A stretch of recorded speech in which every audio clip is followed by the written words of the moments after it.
Bonjour tout le monde, ici c'est Méane. J'espère que tout le monde va bien.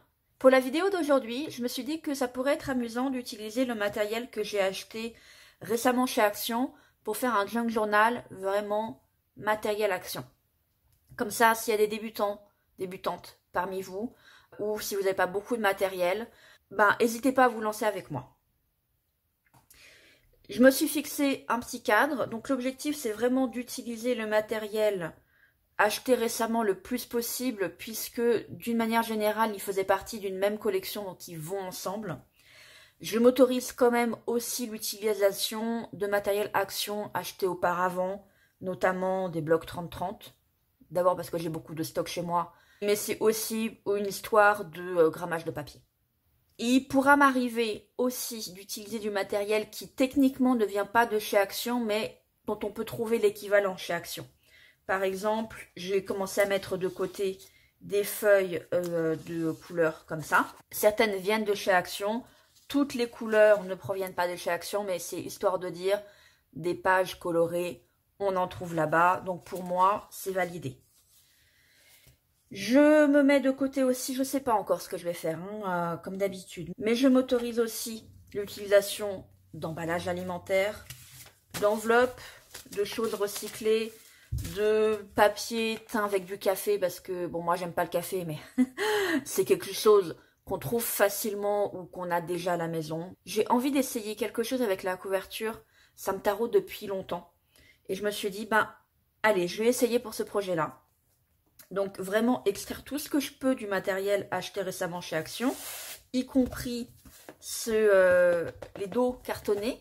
Je vais les utiliser normalement pour faire mes couvertures. Donc on va vraiment extraire le plus possible qu'on peut de ces blocs. Et donc si ce que j'ai en tête fonctionne, je vais également utiliser du tissu. Donc moi j'ai déjà du stock de tissu, mais tant que c'est du coton, c'est pas du synthétique, à peu près n'importe quel type de tissu devrait marcher. Si c'est un petit peu épais, c'est mieux. Donc les draps et les torchons marcheront probablement mieux que les t-shirts qui sont quand même assez fins. Mais voilà, c'est pour vous donner une idée, pour nous donner un cadre. Et je vais vraiment essayer très fort de filmer et monter et publier la série les unes à la suite des autres. Un feuilleton. Votre feuilleton de l'été.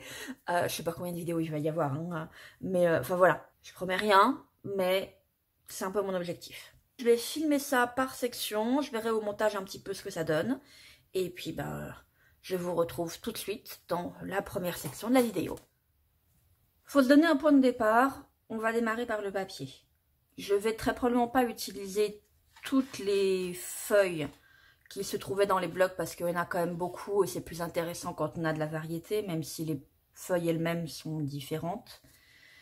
Mais j'en ai sélectionné déjà quelques-unes. Certaines qui viennent du Whiter Paper Block, je crois, Whiting Paper Block, je sais plus, enfin bref.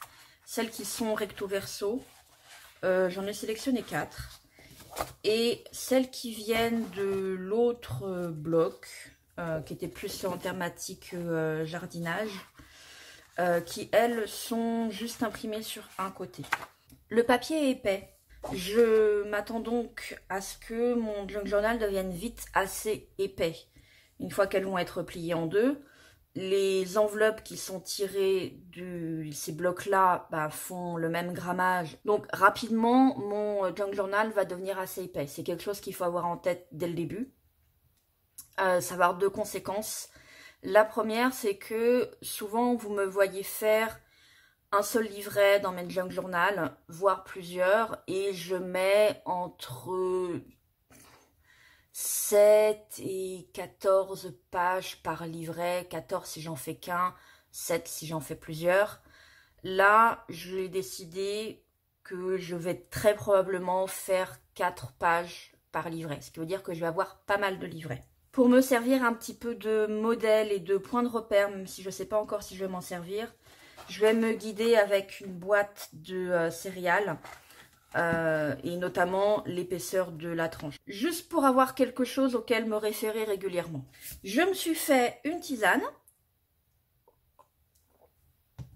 parce qu'il est 11 h du soir et que j'aimerais bien essayer de dormir cette nuit. Et c'est aussi pour pouvoir colorer rapidement le dos blanc de ces pages-là. Ça me gêne un petit peu que ce soit vraiment tout blanc. C'est pas forcément gênant ici parce que c'est déjà décoré.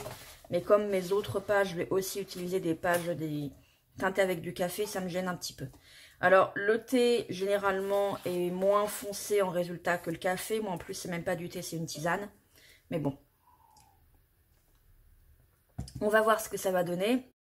Je veux pas plonger mes pages dans un bain parce que ça les mouillerait beaucoup trop. Tout ce que je veux, c'est casser un petit peu le blanc. Et ben, on attend que ça sèche. Bon, la tisane ne m'aura pas fait dormir, mais en tout cas, elle aura coloré mes pages. On voit beaucoup mieux à la lumière du jour.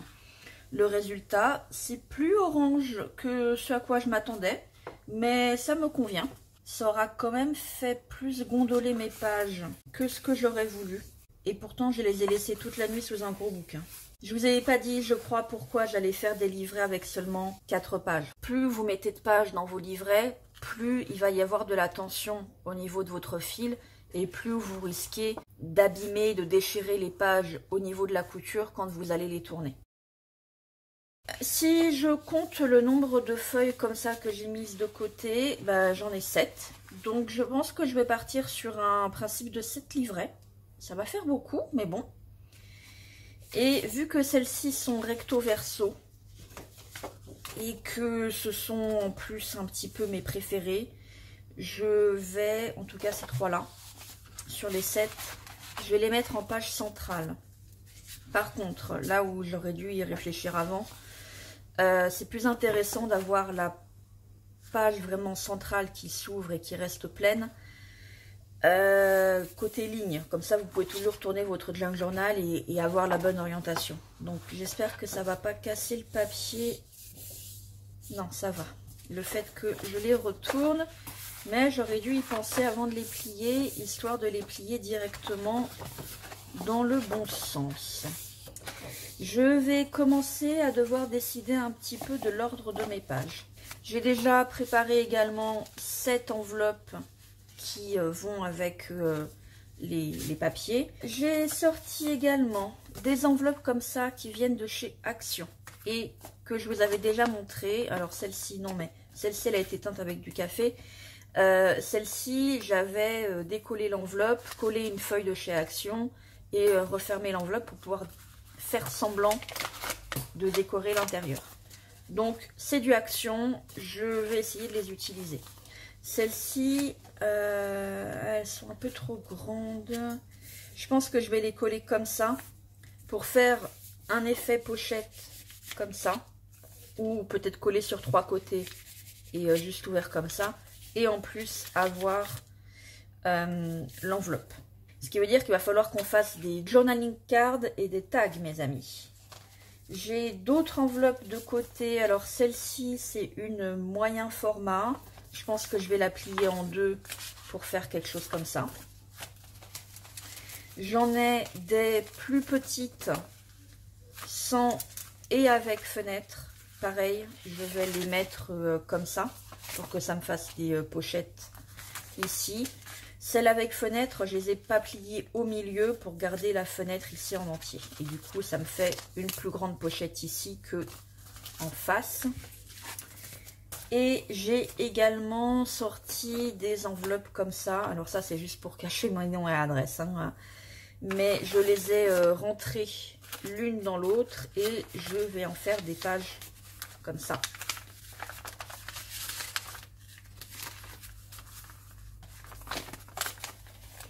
En collant ici pour que ça me fasse quelque chose comme ça. C'est un peu plus grand que prévu. Je sais pas, je vais y réfléchir, mais j'aimerais faire un truc comme ça. Peut-être que je vais les faire dépasser, j'en sais rien. En tout cas, je sais d'expérience qu'il faut ouvrir un petit peu ici, parce que sinon c'est trop difficile. Une fois qu'elles sont glissées l'une dans l'autre et en plus avec la couture et les pages qui vont être comme ça, c'est trop difficile d'entrer quelque chose dans la pochette. Donc il faut ouvrir un petit peu là. Je vais faire ça au pif, hein. Je suis même pas droite. Je m'en moque. C'est du junk journal. Ça n'a pas à être parfait. Voilà, vous voyez, ce sera beaucoup plus facile de glisser quelque chose à l'intérieur. J'ai également sorti des pages d'un bloc à dessin que j'avais déjà teint avec du café. Je vais retirer systématiquement ces côtés-là. Le papier est légèrement plus solide que des pages d'imprimante, mais c'est pas non plus beaucoup plus solide. Et donc j'ai ces pages colorées là. Je ne pense pas que je vais les plier au milieu parce que ça ferait quelque chose de trop régulier. Je vais essayer avec celle-ci de jouer un petit peu sur la hauteur ou la largeur des pages.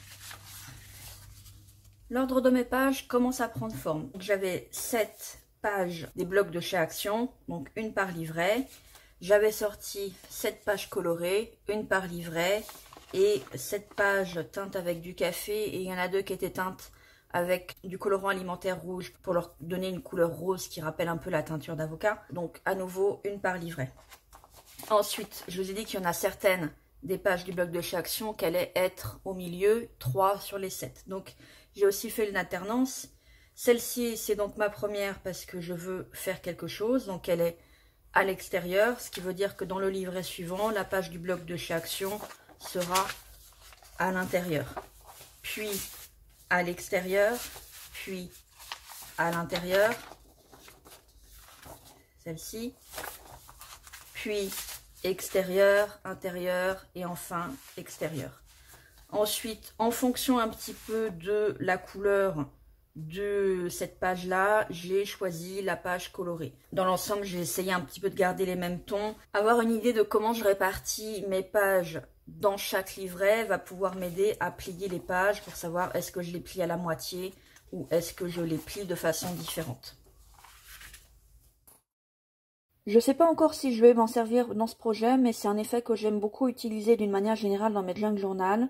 L'effet calque, pouvoir jouer sur la transparence des pages, voir au travers de la page suivante, etc. Donc je me sers de papier cuisson qui viennent de chez Action, j'en ai dans 2 couleurs.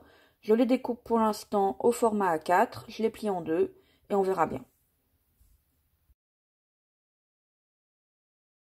Maintenant qu'on a débroussaillé un petit peu le début de notre projet, on va pouvoir passer à la suite. Mais pour ça, je vous dis à bientôt dans une prochaine vidéo. Bye bye!